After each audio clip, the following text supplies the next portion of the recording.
నా natural pregnancy journey part 2. పిల్లల కోసం ఐవీఎఫ్ తప్పదన్నారు, కానీ మేము న్యాచురల్ మార్గాన్నే ఎంచుకున్నాం. డాక్టర్ చెప్పిన ఫస్ట్ స్ట్రాంగ్ అడ్వైస్, ఆల్కహాల్ ఇమీడియట్గా స్టాప్ చేయాలి. హబ్బీ అకేషనల్ డ్రింకరే, నైట్ అవుట్లో మాత్రమే తాగేవాడు. కానీ డాక్టర్ క్లారిటీగా చెప్పారు, even 1 drink will push you back. ఆ వర్డ్స్ హబ్బీని షేక్ చేశాయి. అయితే ఆ మూమెంట్ నుండి హీ స్టాప్డ్ కంప్లీట్లీ. స్మోకింగ్ మాకు అలవాట్లేదు, బట్ ఫెర్టిలిటీ జర్నీలో డాక్టర్ చెప్పింది even passive smoking are drinking is dangerous. So క్లీన్గా మెయింటైన్ చేశాం. కెఫెన్ కూడా చాలా ఇంపాక్ట్ చేస్తుంది. నాకు కాఫీ అంటే చాలా ఇష్టం, కానీ ప్రెగ్నెన్సీ కోసం రోజుకొక కాఫీకి లిమిట్ చేశాను.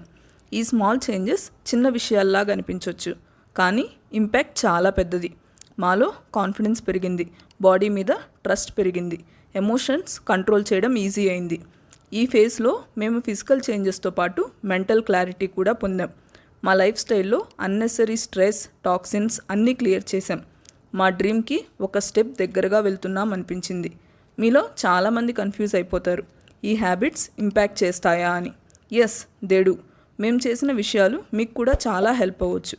ఇది కూడా ఒక స్టెప్ టువర్డ్స్ యువర్ డ్రీమ్. ఈ జర్నీలో ఇంకా ఏం చేంజెస్ చేశామనేది నెక్స్ట్ వీడియోస్లో చెప్తా.